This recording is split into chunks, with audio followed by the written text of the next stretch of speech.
হুম, উঁচু হয়ে গেছে বেশি। হ্যাঁ, বাঁয়ে বা ডায় দিক তাকাও। হ্যাঁ, সামনের দিকে, সামনের দিকে।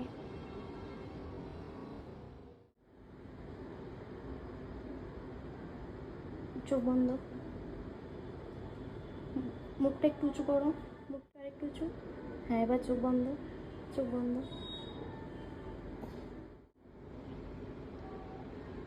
এবার ওই সাইডটা করো, মাথাটা ওই সাইড। মুখটা আস্তে আস্তে সামনে ঘোরাও, সামনে ঘোরাও। ক্যামেরা যেমন নিচ্ছে ঘোরাও, ঘোরাও, ঘোরাও। এবার চোখটা পুরো, হ্যাঁ হ্যাঁ হ্যাঁ। হ্যাঁ,